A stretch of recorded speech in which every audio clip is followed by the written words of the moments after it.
उसके लिए हम करते क्या हैं कि हम एक बुक पढ़ते हैं, उस एक बुक पढ़ने के बाद हम कुछ कोट्स ले लेते हैं, मेन कोट्स, यानी कि इस किताब के बारे में क्रिटिक्स ने क्या कहा।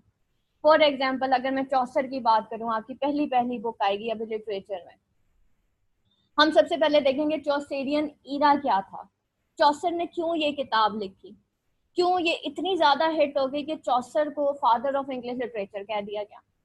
रीजन होती है ना हर किताब की। आज तक ये जितनी आप इंग्लिश लिटरेचर की किताबें पढ़ रहे हैं ये इंटरनेशनल बुक्स हैं, ठीक है। कोई रीजन होती है हर किताब के पीछे कि वो जो है इतना फेमस क्यों हो गया। आज इंग्लिश लिटरेचर जो है या इंग्लिश जो है वो क्यों इंटरनेशनल लैंग्वेज बन गई है, कोई रीजन है ना। क्यों? क्योंकि लोगों ने, पोइट्स ने, इंग्लिश जितने भी राइटर्स हैं उन्होंने मेहनत की है। अगर यही चीज पंजाबी में कभी वो, अगर आप को याद होगा कि ये बाबा भुल्ले शाह हो गए और इनकी जो सूफियाना पोइट्री है वो आज भी सुनी जाती है। क्यों? क्योंकि वो एक स्टैंडर्ड की पोइट्री थी, दिल को लगती थी, दिल मानता था। अब यही अगर आप कोई पंजाबी सॉन्ग देख ले और उसके अंदर आ रहा हो बाद में, तो वो जो शायर आए उन्होंने इतने लो लेवल की, लो कैलिबर की पोइट्री करना शुरू की कि पंजाबी को उन्होंने तबाह कर दिया। Same is the case with Urdu. इससे पहले अगर इंग्लिश के इरा से पहले चले जाएं तो आ जाती है फ्रेंच। फ्रेंच पहले इंटरनेशनल लैंग्वेज हुआ करती थी, तब भी कोई रीजन थी। जब आप अपने लेवल से नीचे गिर के पोइट्री या राइटिंग शुरू कर देते हैं तो फाइनली वो लैंग्वेज उसकी जगह कोई और ले लेती है। तो इंग्लिश एक इंटरनेशनल लैंग्वेज बनी, तो वो क्यों बनी, आज हम क्यों वो किताबें पढ़ रहे हैं, वो आपको सारा पता चलेगा। उसके लिए सबसे पहले आप लोगों के लिए जरूरी है कि आप लोगों को पता हो कि इंग्लिश इराज क्या था, ठीक है। क्या वो, उसके बैकग्राउंड में कोई वर्ल्ड वॉर थी, ठीक है। हर बुक का कोई ना कोई बैकग्राउंड होता है। अब चौसर का भी एक बैकग्राउंड होगा, चौसर का भी एक इरा होगा कि जी उसने कैंटरबरी टेल्स लिखी थी, तो क्यों लिखी थी, उसका इरा क्या था। उस वक्त एक्लेसियास्टिकल कैरेक्टर्स के ऊपर, एक्लेसियास्टिकल एक्चुअली मजहबी जो लोग होते हैं, ये जो चर्च रिलेटेड कैरेक्टर्स होते हैं उनको एक्लेसियास्टिकल कैरेक्टर्स कहा जाता है, ये उनके ऊपर लिखी गई, ठीक है। और उन दिनों ये होता था कि जितने भी लोग हैं वो समंदर के जरिए सफर किया करते थे, ठीक है। हवाई जहाज तो थे कोई नहीं और रोड्स इतनी अच्छी थी नहीं। तो उस वक्त डिस्कवरीज का एक दौर था, तो समंदरी रास्ते एक्सप्लोर हो गए थे। तो ये लोग कैंटरबरी में एक्चुअली जा रहे थे। कैंटरबरी एक सेंट का एक जिसे कहना चाहिए मजार था, वहां पे जा रहे थे। और कैंटरबरी में, और वहां पे जाने के लिए, उस समंदरी रास्ते में जाने के लिए लोग स्टोरी सुनाया करते थे। जैसे पुराने जमाने में होता था कि माएँ जो हैं अपने बच्चों को स्टोरी सुनाया करती थी, ठीक है। वो ताकि, Excuse me, ma'am. जी जी बेटा जाना। Ma'am, in my area there's a major network problem. Nowadays signals are very weak. So please tell me what I do. I am very upset. I don't know what you say previous. Okay Zainab, एक तो बेटा सारा lecture record हो रहा, अभी Facebook पे Okay. Upload हो जाना है, इसलिए फिक्र ना करें। दूसरी चीज ये कि जिन जिन के सिग्नल्स वीक है ना वो जूम डाउनलोड कर ले। जूम पे ये प्रॉब्लम नहीं होता, सिग्नल वीक भी होंगे तो वो चल रहा होता है। अभी मैंने Ma'am, मैसेज की, जूम क्लाउड के नाम से मैंने अभी शेयर किया ना लिंक, आप उस पर क्लिक करेंगे ऑटोमेटिकली जूम डाउनलोड हो जाएगा, ठीक है। और स्काइप में, इसलिए स्काइप मैंने सिर्फ रखा हुआ है ऑडियो लेक्चर्स के लिए, ठीक है। कि बाज़ औक़ात यहाँ फेसबुक के ऊपर अगर मेरी ऑडियो रिकॉर्ड हो जाती है पूरे 25 to 30 मिनट्स की अगर ऑडियो रिकॉर्ड होती है तो वो फिर फेसबुक मैसेंजर पे नहीं अपलोड होती। तो Skype is the only one कि जिसके ऊपर अगर मैं पूरे घंटे की भी ऑडियो रिकॉर्ड करती हूँ तो वो आपको पूरा का पूरा लेक्चर मिलेगा, ठीक है। जूम पे जो है मतलब मैं हर मैसेंजर यूज कर चुकी हूँ। फाइनली हर मैसेंजर के कुछ ना कुछ साइड इफेक्ट्स हैं एंड कुछ प्रोज एंड कॉन्स दोनों साइड्स पे हैं।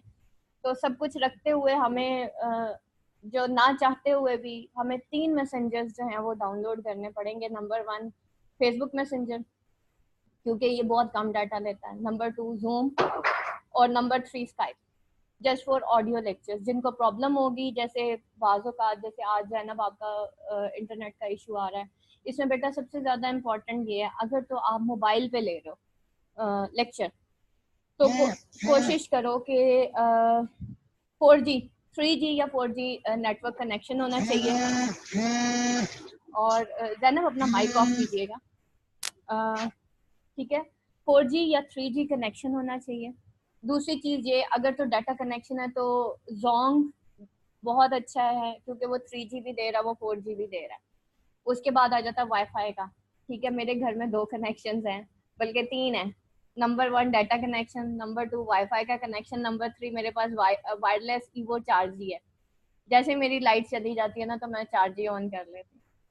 तो ये तो खैर मैं अपना बता रही हूँ, लेकिन आप लोगों के लिए मैं यही कहूँगी कि वो जो अगर तो डाटा यूज़ कर रहे हैं तो काइंडली उसके अंदर सिम, फिर वो जो डाटा वाली आपकी फॉर एग्जांपल जोंग वाली सिम है ना, उसको सिम 1 स्लॉट में रखिएगा, सिम 2 में ना डालिएगा। वो जो सिम 1 और सिम 2 की स्लॉट होती है ना, उसको सिम 1 में डालें, वहाँ पे फिर आपके सिग्नल्स प्रॉपर आते हैं। और जैस का मेरा तो यहाँ हम कराची में हूँ तो बड़ा अच्छा एक्सपीरियंस रहा है। आप अपने एरिया के हिसाब से देख लें, वहाँ पे डाटा कनेक्शन सबसे बेस्ट किसका आ रहा होता है, तो वो फिर आपकी इंशाल्लाह कॉल नहीं कटेगी। ठीक है, और लाइव लेक्चर लेने का सबसे ज्यादा फायदा आपको खुद होगा। जो स्टूडेंट्स लाइव बैठा होता है वो अटेंटिव होके बैठा होता है, वो सारी बातें सुन रहा होता है और वो सारे आंसर्स भी कर रहा होता है। उसका कोई क्वेश्चन जैसे रेस होता है तो वो भी बता देता है कि मैम ये वाला प्रॉब्लम हो रहा है मेरे साथ, तो जैसे अभी आपने वो कर दिया। तो ये लाइव का ये फायदा हो जाता है। बाद में ये होता है कि आप लोगों को मतलब मैं सारा दिन ही तकरीबन स्टूडेंट्स के साथ इंटर कनेक्टेड रहती हूँ। मेरा मोबाइल पे मैसेजेस आ रहे होते हैं स्टूडेंट्स के, मैं उनको आंसर भी करती हूँ जब मैं फ्री हो जाती हूँ। तो उसमें ये होता है कि जैसे जो रिकॉर्डेड लेक्चर्स लेते हैं स्टूडेंट्स, वो ये कर सकते हैं कि जैसे उन्होंने फुल लेक्चर रिकॉर्डेड सुना है, स्पेशली जो हैं जो जॉब करती हैं खवातीन, उनके लिए मैं कह रही हूँ। हाउस वाइफ ये काम ना करें, क्योंकि जो हाउस वाइफ होती है ना, उसका एक काम डिस्टर्ब होता है ना, सारे ही हो जाते हैं। जॉब करने वाली वो पहले से ही एक शेड्यूल लाइफ गुजार रही होती है, उसको पता होता है इतने बजे मैंने ये करना है, इतने बजे ये करना है। हाउस वाइफ का क्या होता है, वो पढ़ रही होती है, उसका दिमाग किचन में घुसा हुआ होता है, बेटा ये काम नहीं करना, या पढ़ रही होती है दिमाग बच्चों में घुसा होता है। मैं ये नहीं कह रही कि आप अपनी फैमिली को ही पूरी को डिस्टर्ब कर दो, मैं वैसे ही आपको जनरल बता रही हूँ कि नॉर्मली हमारा मसला ये होता है, हम प्रेजेंट में नहीं जी रहे होते हैं। अगर मैं पढ़ा रही हूँ तो मेरा दिमाग ये ना हो कि किचन में हो, तो फिर मैं सही तरह पढ़ा भी नहीं सकूंगी। मैं खुद एक हाउस वाइफ हूँ और मुझे पता है कि किस तरीके से क्या क्या मसले मसाइल होते हैं, और एक स्टूडेंट भी थी, अभी भी हूँ, बहुत सारी चीज़ें अभी भी लर्न कर रही हूँ। तो मुझे पता है स्टूडेंट के भी क्या मसले मसाइल है और आज के दौर में भी क्या मसले मसाइल होते हैं, और बीइंग अ लेडी थोड़े से मसले मसाइल ज़्यादा होते हैं। ठीक है, हर कोई आप ही से एक्सपेक्ट कर रहा होता है कि बेगम ही पका के दे, तो बेगम ही सारा कुछ करके दे, तो ये वाले मसले भी बहुत होते हैं। तो इसलिए don't expect anything from anyone कि जी आपको कोई प्लेट में पेश करके एमए इंग्लिश लिटरेचर दे देगा कि हाँ जी जी लो जी आप एमए इंग्लिश लिटरेचर करें। ऐसा नहीं होता। ठीक है, लाइफ, और सबसे बड़ी चीज़, अगर अल्लाह आपके साथ है ना, तो यकीन करें हर चीज़ में आसानी हो जाती है। ये जब ऑनलाइन क्लासेस मैंने स्टार्ट की, मुझे याद है आज भी, मुझे वो दिन आज भी नहीं भूलता कि मैंने सिर्फ एक लड़की को, पहले तो मैं बहुत अरसे से वॉलंटियरली जो गरीब बच्चियां थी या जो भी पढ़ना चाहता था सीखना चाहता था, मैं उनको पढ़ाती रही। बहुत अरसा तो इस तरह से चलता रहा, डिफरेंट ग्रुप्स बनाए, उसके अंदर मैंने ये जो MA English literature and linguistics के नाम से एक ग्रुप है, उसमें पढ़ाना शुरू किया था। तो फिर उसके बाद ये हुआ कि आफ्टर दैट जब पढ़ाना शुरू किया, और पढ़ाना क्यों शुरू किया कि जब मैं खुद पैरालाइज हुई, मैं खुद शैटिक पेशेंट हूँ, जब मैं पैरालाइज हुई तो फिर मैंने सोचा नहीं यार, लड़कियों को पढ़ाना, लेडीज को पढ़ाना, लेडीज के मसले बड़े ज्यादा, तो अगर ये पढ़ेंगी नहीं ना तो ये डिप्रेशन में चली जाएंगी। ठीक है, अगर मैं स्टडीज की तरफ में ना आती तो मेरी असल में मैंने कमाने के लिए एमए इंग्लिश लिटरेचर हरगिज नहीं किया था। मैंने इसलिए किया था, पहली बात ये कि बेटा मैं शुरू से ही कुरान की स्टूडेंट रही हूँ। बीइंग अ मुस्लिम, हम पे इल्म फर्ज है, ये तो सबको ही पता होगा। और सिर्फ इल्म दुनिया का फर्ज नहीं है, आखिरत का भी फर्ज है। ये जो मेरी एमए इंग्लिश लिटरेचर की डिग्री है, कब्र में मैं चली जाऊंगी किसी काम नहीं आनी, रादर के मैं इसको आगे लोगों की वेलफेयर के लिए इस्तेमाल करूं, वो एक अलग चीज़ है। लेकिन हम लोग बेसिकली ऐसी डिग्री इसलिए हासिल करते हैं कि हमारी वाह वाह हो, लोग पूछते हैं हाँ जी जी कौन सी डिव आए, हमें सबसे ज्यादा फिक्र अपनी डिव की होती है। तो आप यकीन करें, मैं पेपर देने जाती थी, मैं ये भी सोच के नहीं जाती थी कि मैंने पास होना है कि फेल होना है, और अल्लाह ने इतना साथ दिया, अल्लाह ने इतना साथ दिया कि मैं जस्ट रीड आउट करके जाती थी, जस्ट पॉइंट्स बनाती थी। और वही चीज़ मैं आपको बताऊंगी कि शॉर्टकट से हम इंग्लिश कैसे करते हैं। और जस्ट पॉइंट्स बनाती थी, उसको दीवार पे चिपका देती थी, 3 हाईलाइटर्स रखती थी। एक पिंक होता था, एक ऑरेंज होता था और एक रेड होता था, जो कि शॉकिंग पिंक कलर का होता ये था जो स्टेटमेंट होती है, कोई लाइन होती है आपको अच्छी लग रही होती है, वो एक की लाइन होती है, कीवर्ड्स होते हैं उसके अंदर काफी सारे, वो एक ऐसी लाइन होती है जो मोस्टली जो है आपके क्वेश्चंस कवर कर जाती है। मैं उसको हाईलाइट कर लेती थी येलो, यानी कि वो इतनी इंपॉर्टेंट तो नहीं होती थी, लेकिन बहरहाल कॉन्सेप्ट क्लियर करने के लिए मैं उसको हाईलाइट किया करती थी। उसके बाद एक ऑरेंज हाईलाइटर था, उससे कोई इंपॉर्टेंट चीज, फॉर एग्जाम्पल कोई बुक नेम,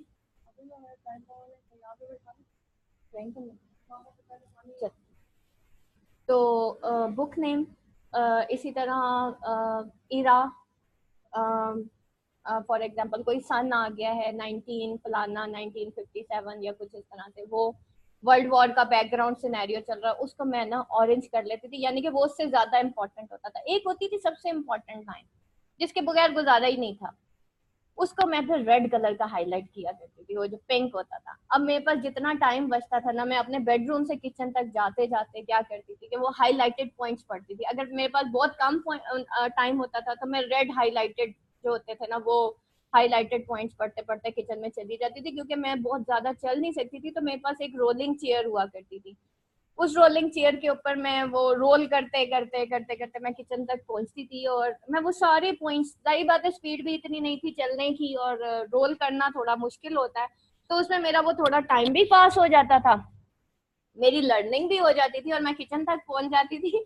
और किचन की खिड़कियों, वो जो कबर्ड्स होती हैं उसके ऊपर भी मैंने नोट्स चिपकाए होते थे, और मेरे हस्बैंड अक्सर मेरा मजाक उड़ाया करते थे, यार ये तुम्हारी रद्दी कब उतरेगी। ठीक है, तो दैट्स द वे कि अपने आप को बेटा हमेशा वो है ना कि जिंदगी जिंदा दिली का नाम है, मुर्दा दिल क्या खाक दिया करते हैं। जिंदगी में हर किसी के साथ बहुत मसले मसाइल होते हैं, जो दुनिया में आ गया ना वो काट के तो जाएगा। अल्लाह हर बंदे को आजमाता है, बगैर आजमाइश के कोई बंदा यहाँ से नहीं जाएगा। अल्लाह दे के भी आजमाता है, अल्लाह ले के भी आजमाता है। अगर मुझे आज अल्लाह ताला ने एमए इंग्लिश लिटरेचर की डिग्री दे दी, अगर मुझे अल्लाह ताला ने कुरान का फहम दे दिया, अल्लाह मुझसे पूछेगा इल्म कहाँ से सीखा, कहाँ पे लगाया, कितना यूटिलाइज किया, तुम्हारी पर्सनैलिटी कैसी थी, मेरे लिए क्या करके आई हो। और सबसे बड़ी चीज, जवानी कहाँ पे गुजारी। इस सवाल का जवाब मेरा ख्याल है हम में से किसी के पास भी नहीं है। हम सारी जवानी सिवाय कपड़े जूते और हेयर स्टाइलिंग करने के और हमें कुछ नहीं आता। ये हमारी जवानी गुजरती है, इस जवानी को ही तो संभालना है। तो कभी भी और नाउमीदी कुफर होती है। तो जब मैं डिप्रेस होती थी ना, तो मैं आसमान की तरफ देखती थी, मैं कहती थी अल्लाह तूने इतना प्यारा आसमान बनाया, शुक्र है तूने मुझे आंखें तो दे दी। फिर मैं किसी एक दफा क्या हुआ, बहुत डिप्रेस हो गई, बहुत डिप्रेस हो गई मैं, हॉस्पिटल रोते हुए गई कि मुझसे चला नहीं जा रहा, मुझसे अपने बच्चों के चिप्स नहीं बनाए जा रहा। तो आगे गई तो मैंने एक खातून को देखा, वो भी एक एयरफोर्स ऑफिसर की बीवी थी, और शी वॉज टोटली पैरालाइज। मेरा भी स्पाइन का मसला, लेकिन उनका रोड एक्सीडेंट हुआ था, उसके नीचे की वो जो स्पाइनल कॉर्ड थी ना, वो कहीं से वो मतलब बिल्कुल ही रप्चर हो गई। नीचे वाला उसका हिस्सा, धड़ जो था वो बिल्कुल जो है वो खत्म हो गया। एंड नाउ उस वक्त उसका 7 मंथ था, और जब मैंने उसको देखा ना, मतलब जब उसका एक्सीडेंट हुआ तो उस वक्त 7 मंथ था, तो डॉक्टर्स ने ऑपरेट करके बेबी निकाला, प्री मेच्योर बेबी हुआ, उसके आज एक बेटी भी है। लेकिन वो इतनी लाइवली थी कि फिर मैंने अल्लाह का इतना शुक्र अदा किया कि या अल्लाह उसके मसले तो मेरे से कहीं ज्यादा है। तो जब कभी मैं डिप्रेस होती थी, अल्लाह ताला मुझे एक ऐसा बंदा दिखाई देता था जो मुझसे कहीं ज्यादा मुश्किल में होता था, लेकिन वो मुझसे ज्यादा लाइवली होता। फिर मैं अल्लाह का शुक्र अदा करती थी, अल्लाह तेरा बड़ा शुक्र है, तूने फिर भी मुझे इतने अच्छे, शुक्र है मैं चल तो रही हूँ, बेशक तकलीफ में चलती हूँ लेकिन चलती तो हूँ। तो ये जो शुक्र होता है ना, ये नेमतें बढ़ा देता है। तो ये खैर एक जनरल सी बात है, ये जस्ट आपको एक मोटिवेशन के लिए मैंने आपको एक चीज बताई कि बेटा this is the part of the life. जिंदगी कभी भी एक लाइन में नहीं गुजरती। एक स्ट्रीम लाइन में अगर आ जाए जिंदगी, तो फिर शायद हमें खुशियों का की कदर ना हो। ठीक है, हमें अपना जो वो पुराना अच्छा वक्त होता है। और इंसान दो चीज़ें बहुत ज़्यादा जो है उसको उसकी बेकदरी करता है। हदीस में है ना कि दो चीज़ें इंसान जो है वो बहुत ज़्यादा उसकी बेकदरी करता है, उसको ज़ाया कर देता है। नंबर एक जो है फरागत, और नंबर दो तंदुरुस्ती। और मैंने इतने काम तंदुरुस्ती में नहीं किए जितना मैंने अपनी बीमारी में किया। अल्लाह ने मुझसे ऐसे ऐसे काम करा दिए, क्योंकि मैं कन्फाइन हो गई थी घर के अंदर, बाहर जा नहीं सकती थी। अभी भी यही हालात है। तो अगर चली जाती हूँ तो मेरे पैर बहुत शदीद किस्म के दुखना शुरू हो जाते हैं, तो इसलिए मैं अवॉइड करती हूँ कि मैं बाहर जाऊँ ही ना। ना जाऊँगी ना दर्द होगा, नहीं तो मैं अपने बच्चों के लिए कुकिंग भी नहीं कर सकूंगी। और छोटे मोटे ये जो मेरे इतने सारे मैंने खोले हुए हैं, एम ए इंग्लिश लिटरेचर पढ़ाना, स्टूडेंट्स को गाइड करना, फिर वो कुरान क्लासेस जो मैं लेती हूँ ऑनलाइन वो लेना, फिर मैं वो नहीं कर पाऊँ। तो ये जस्ट एक है कि बेटा this is a part of the life. तो दैट्स वाई वो जो आप पढ़ते हैं ना कमेंट स्टूडेंट्स के, वो जो कहते हैं कि मैम बड़ा मोटिवेट करती हैं और फलाना है ढमकाना है, वो मैं उनको कुछ अपनी जिंदगी के एक्सपीरियंसेस बताती हूँ कि बेटा गिरना नहीं है। और मेरा कोई स्टूडेंट जो है वो चाहे मेरे पास 20 दिन पहले आए, चाहे महीना पहले आए, चाहे 1.5 महीना पहले आए, वो एग्जामिनेशन हॉल से नहीं भागेगा। वो पेपर दे के आएगा, बेशक फेल हो जाओ लेकिन पेपर नहीं छोड़ना। तो ये मैं अपने हर स्टूडेंट को कहती हूँ, और अल्हम्दुलिल्लाह जिस जिसको कहा है वो सारे क्लियर करके आए हैं। ठीक है। तो दीज आर द थिंग्स। मैं सारा साल तैयारी करूँ, एंड में जाके मेरा मोटिवेशनल लेवल ही गिर जाए, मेरा मोरल ही गिर जाए, तो फिर फाइनली क्या होगा, मैं पेपर छोड़ के आती हूँ। जरा सा बच्चा बीमार हो गया, चलो जी पेपर छोड़ दो, जरा सा कुछ हो गया, चलो जी पेपर छोड़ दो। ये वाला काम जो है ना, ये फिर मैं स्टूडेंट्स को मना करती हूँ, बेटा ये काम नहीं करना। These are the thing. अच्छा खैर, अब तो हम चलते हैं अपने आज के लेसन की तरफ। ये तो एक छोटा सा वो हो गया। बात चल रही थी एजेस की, ठीक है, और हो गई आपकी इंग्लिश लिटरेचर की। अब हमने क्या करना है, सबसे पहली चीज ये कि अ, हम मैं कोशिश ये चाह रही थी कि मैं पोइट्री से स्टार्ट करूं, लेकिन आप सबके पास बुक्स नहीं है। और मेरे ख्याल है किसी का भी जो बैकग्राउंड है वो इंग्लिश लिटरेचर से नहीं है। और सबसे जो इंग्लिश लिटरेचर में जो इजी बुक है या इजी सब्जेक्ट है वो प्रोज का। तो मेरा ख्याल है, जहां तक मेरा ख्याल है, कि आपको टेक्स्ट से पहले या तो प्रोज करा दिया जाए या फिर पोइट्री कराई जाए। पोइट्री इज क्वाइट टफ और prose is quite easy. Prose is the most easy subject of MA English literature. तो अभी तो ये कि आप लोग सब बेटा बुक्स जरूर अरेंज करें, क्योंकि विदाउट बुक्स तो आप स्कूल भी नहीं जाते, विदाउट बुक्स आप कॉलेज भी नहीं जाते, और विदाउट बुक्स आपको कोई ट्यूशन सेंटर भी नहीं पढ़ाएगा। ठीक है, ट्यूशन सेंटर्स के अंदर भी किताबों की जरूरत होती है। और इसमें यही है, जैसे अब आप सब बैठे हुए हैं, मैं आपसे यूं ही इसी तरह पूरा 1 घंटे का लेक्चर होगा जिसमें मैं आपको सारा कुछ दिखाऊंगी, समझाऊंगी। स्लाइड शेयर होगी, स्लाइड शेयर के अंदर आपको सारी चीज़ें बताई जाएंगी। जैसे अब चौसर पढ़ाना था मैंने, लेकिन आज ज़्यादातर लोगों के पास किताबें नहीं हैं। लेकिन मैं आप लोगों को जस्ट अभी फ़िलहाल इंग्लिश लिटरेचर का एक बैकग्राउंड जो है वो बता देती हूँ कि इंग्लिश लिटरेचर का बैकग्राउंड जो है वो क्या था। और जो है, अभी हमने इंग्लिश लिटरेचर के बैकग्राउंड में जो इसके स्पेशली इसके